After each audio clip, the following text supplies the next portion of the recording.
Here's a car you don't see all that often, the Saab 9000 Turbo. These came out in about 94. Looks like a very original, well-used car. And again, a couple of lovely Lucas lamps on the front. You know, our favourite colour, of course, on this slightly overcast New Year's Day. In the 1960s, this was by far the biggest Jaguar made, but the wheels were actually smaller diameter than any other Jaguar. Yeah, what a great old survivor that is. Fantastic.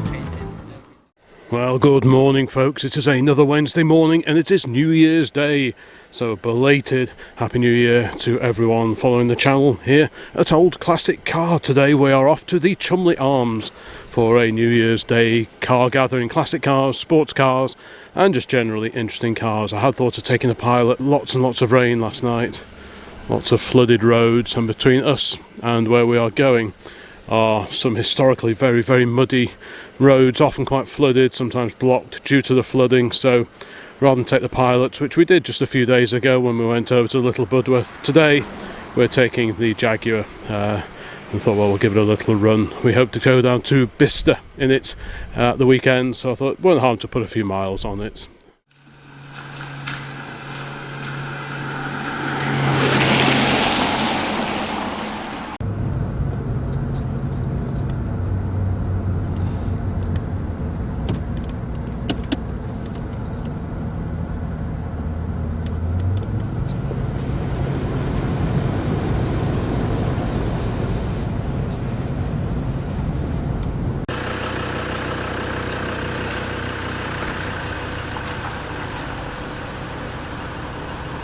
Well, we are here in the car park and we got here just in time to secure one of the last parking spaces.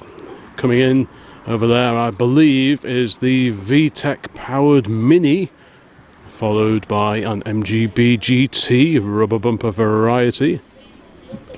Really good turnout, not too many people are suffering severe hangovers by the look of it. Like I say, New Year's Day, it's about getting on for 10 o'clock in the morning, but yeah, lots of cars here already. The old Jaguar made it here safely. There were some pretty spectacular puddles to negotiate on the way over here. There is a significant contingent of Porsches here, as always is the case here at the Cholmondeley Arms, but there are lots of other cars here as well. Like I say, it's going to be a mix of sort of more modern enthusiast-owned cars and a liberal sprinkling of classic cars amongst them, including this lovely Alfa Spider over here. Beautiful blue example with blue roof, so we definitely like the look of that. Immaculate, very, very clean. Looks like it didn't have to traverse the same roads we did to get here. I think going back we will stick to the main roads. I think that is probably a good idea. That is definitely what we'll do when we go home a little bit later. But what a beauty this is. Alfa Romeo, I love the script badging on this era of Alfa. Just a stunning little car, this one.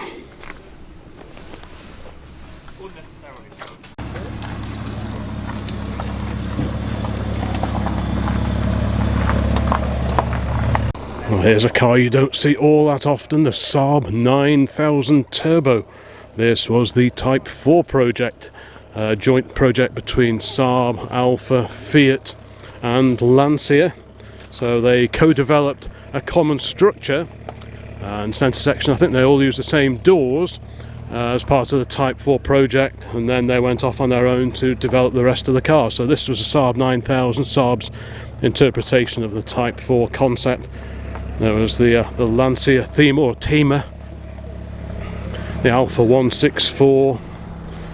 What was the other one? I forgot now. Oh, we've got a wartime Jeep coming in. The old Willys Jeep. Certainly a drafty morning for that one. Yeah, lovely to see one of these. When they first came out, this is one of the slightly later cars. When they first came out, they were all hatchbacks, the Saab 9000s. Then they brought out a slightly booted version as well. But it's rare to see any Saab 9000 at any of the gatherings we get to now. 2.3 turbo. Of course, Saab were pioneers of mass producing turbo engines for regular road cars, starting off with the 99 turbo in about, what, 77, 78, somewhere around about there, followed up by the 900. They weren't the first to turbocharge road cars, but in terms of mass-produced road cars, yeah, they were probably one of the very first. Okay, let's carry on along here. Got a fantastic TVR Griffith. I do love the look of these. And as I mentioned before, Citroen CX door mirrors there. Very unusual door handle arrangements as well on TVRs of this era. I really miss TVR. Such characterful old cars. And they sound fantastic. Next to that we have a 7 Series BMW, the 750iL, a long wheelbase V12 no less. Dad had one of these. This is the E38 era of 7 Series BMW. Dad had a dark green one of these, which I ran for a while. And a few years prior to that I did have a couple of the earlier E32 era of 750 BMWs. One was an IL, the long wheelbase, and the other was a standard wheelbase, and fantastic cars. And this has got a 5.4 litre version of the V12 engine, the bottom end of which would see service in the McLaren F1 road car. That engine was based on this 750 V12 Beamer engine. Quite a handsome looking car, I feel. Not quite as handsome as a Jaguar, of course, but getting close, and they'd certainly drive really, really well, these old 7 Series. Right, I've got some more moderns along here, but let's go and have a look to see what other oldies we can spot. As with all the videos that appear on the Old Classic Car channel, when we get to these meets we try and feature a little bit of everything just to give an overall flavour of the show and the gatherings as they grow and cars arrive on site. There's a beautiful Porsche here, I do like that. But yeah, we'll try and feature a bit of everything, but obviously the main focus is, of course, on the older cars, because this is the Old Classic Car channel. My youthful assistant is up there. I think he's been looking at the VTEC Mini, bonnet raised on it. But yeah, let's go and have a look, see what other oldies are here today. Here is that MG BGT we caught a glimpse of coming in before. Like Dad's, it has the Mini Light style wheels on it. I'm not sure if Dad's coming today, actually. I did see him yesterday, we met up. Yeah, but I'm not sure if he's actually going to be out here today. Time will tell. But yeah, we've got a GT here, and we have a Roadster over here with a fine pair of Lucas lamps on the front. Very nice too. Another chrome bumper job alongside that. This one from 1966. And oh, lo, what do we have here? Another XJ Saloon. This is a 6-cylinder car. This is the what was called the X300, the immediate predecessor to our X308. Ours was the V8. These had the 6-cylinder of various sizes, 3.2 or 4 litre straight 6s in these. Yeah, visually very, very similar. A lot of differences, I believe, under the skin. And quite a few cosmetic differences as well. And I can just hear my phone ringing, so I better go and answer that. I think that was Dad on the phone. But I tried phoning back and it won't ring. But I'll try again in a few minutes. But yes, this is the 6-cylinder XJ. These came out in about 94. There's a very fruity sounding Imp over there on a set of Revolution wheels. That looks pretty cool. We're going to have to start packing the cars in a little bit now, I think. Most of the regular parking spaces have been taken up already.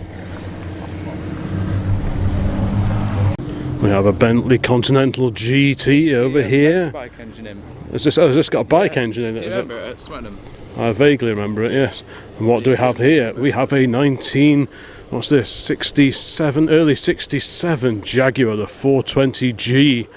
So this was the mildly revised version of the Mark 10.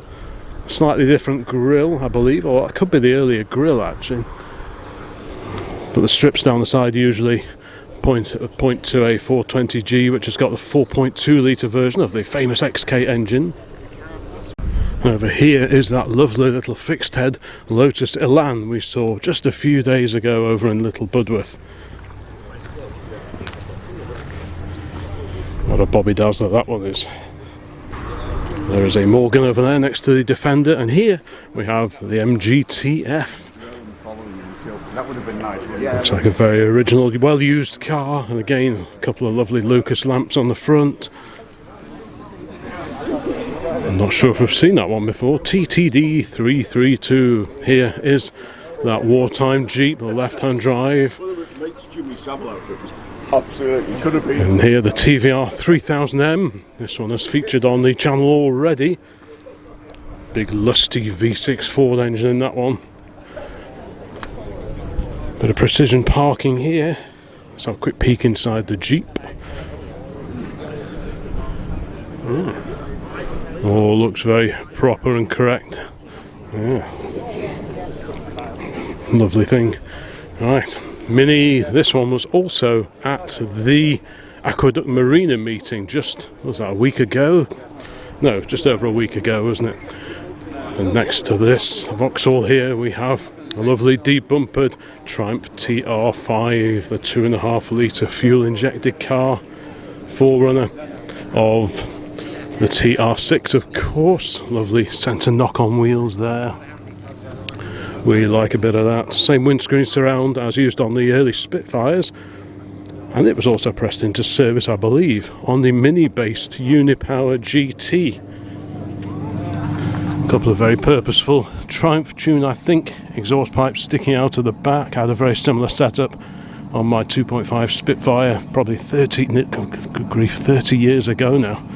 By GR0536G, the 2.5 Spitfire. Where are you now? I think it's still around, but whether it's still got the same 2.5 engine in it, I'm not quite sure. Next to that, Honda S2000 with a very appropriate registration number on it. We go along here past a particularly grubby Toyota. We have a Porsche and a very familiar MGB Roadster in Brooklands Green.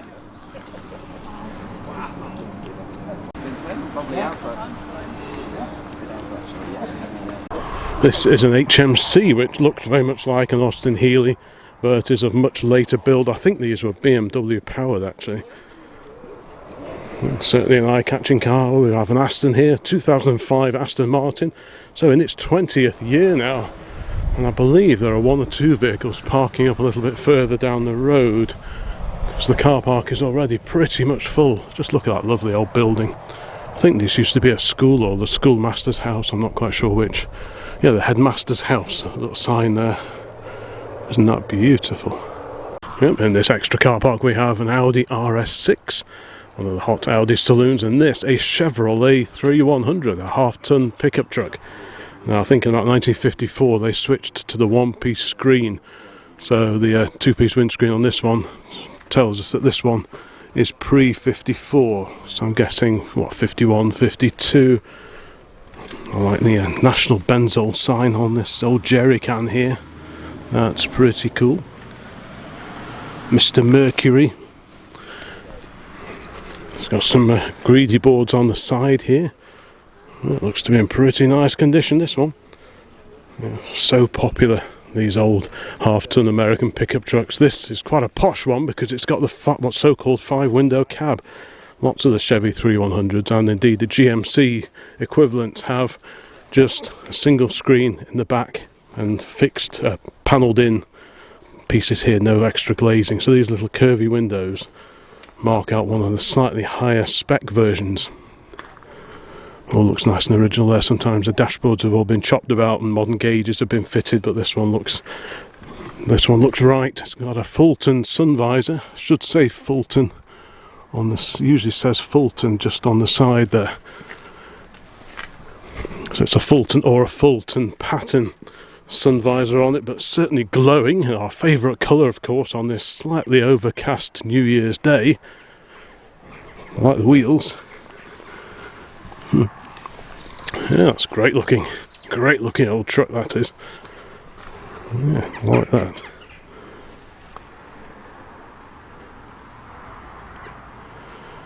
The Porsche sat on its own over there, but I'm sure there'll be more cars here before the morning is over. Anyway, let's head back to the main car park. Let's have another closer look now at this 420G. I was going to have a closer look before, actually, because you don't see too many of these huge cars. One of the biggest Jaguars made, certainly until more recent times. But funny enough, I think with the smallest wheels. I was reading something the other day that in the 1960s this was by far the biggest Jaguar made, but the wheels were actually smaller diameter than any other Jaguar. which always made them, it contributed I suppose to the large scale look of the car, but it was huge, and for many years these were the widest car on sale I think here in the UK. The problem with these is they're so big they don't fit in many domestic garages, and as a result they haven't survived in great numbers, you know, whereas XJs and Mark IIs will fit in most garages. These, they're pretty big and they're pretty wide. You can just see the bulge of the doors. They are a seriously wide car, and to get it in the garage so that you can actually open the door and clamber in and out is not always easy. So it's always really neat to see one in such good condition as this. Beautiful car. Like I say, the 4.2 straight six, acres of space inside. I remember many years ago when I was at Stafford Polytechnic, and this was in about 1990, during free periods I would often go and have a bit of a drive around and look at local garages in the area, and I remember behind the garage there were 2 or 3 limousine versions of Mark 10s or 420Gs, and they had like a wind-up partition behind the front seat in there, and I'm not sure if I've ever seen any ever again. So I can't imagine they made too many limousine versions back in the day, and whether any survive now I don't know. These ones, I have got some photos somewhere, but the ones that I found were looking pretty second hand by this point in time. But this one is way nicer. Nice to see the original static lap belts with the Jaguar Leaper. I don't know if you can see that, but still with the Jaguar Leaper on the chrome clasp there. So we like that kind of detail here at OCC. What a beautiful car. Redlined at 5,000. Yeah, what a beauty.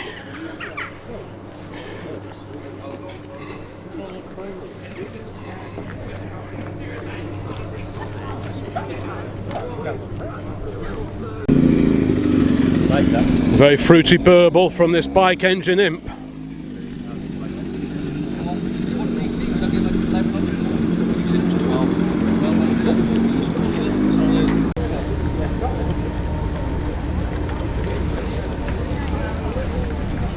Off goes the burbly Bentley.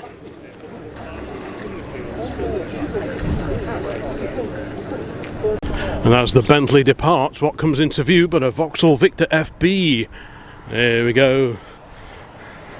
What a great old car this is. We saw this one at the Commonwealth meeting. Yeah, what a great old survivor that is. Fantastic.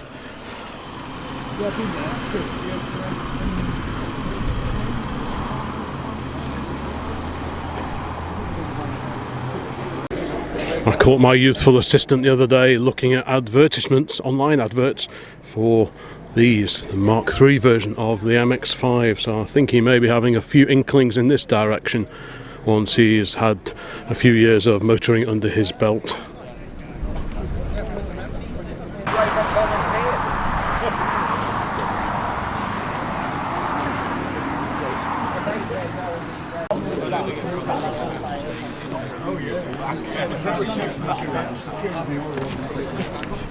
Yeah, here we have the lovely Victor FB.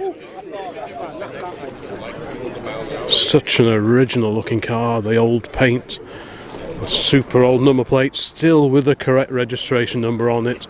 We like all that kind of thing. My youthful assistant is just taking some photos, I think, for his Instagram account or something like that. Very wraparound screen on these. By this point in time, these car makers had perfected the art of making large curved screens. Of course, back in the 50s, they couldn't always do that. Oh, what a belter. Such a rare car now, these.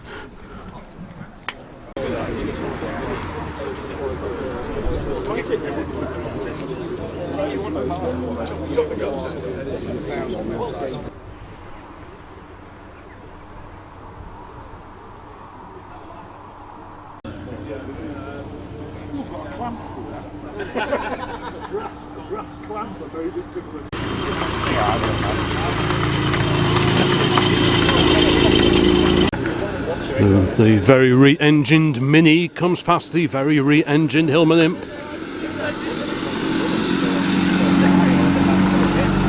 course here you can clearly see the much taller, the higher roofline of the GT when compared to the two Roadsters alongside. So if you are fairly lofty dimensions, you might find that a GT is more suited to you than a Roadster, at least with the soft top in the raised position.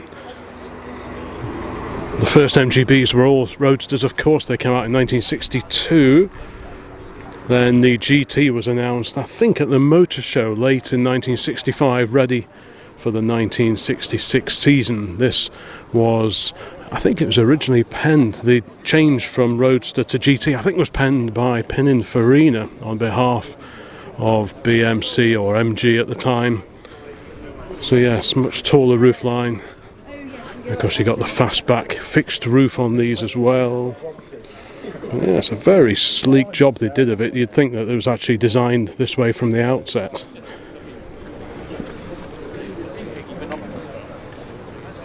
Yeah, BMW bike engine in the back of this one.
Many of the Porsche contingent are heading off now.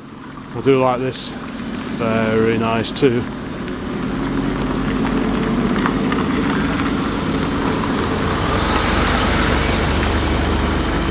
And I think we will probably head off to car of the show. Well, it's not really a show, more of a meeting, but I think the favourite for me is probably this mighty 420G. What a fantastic car that is, such a rare survivor and a treat to see it out here today on New Year's Day 2025.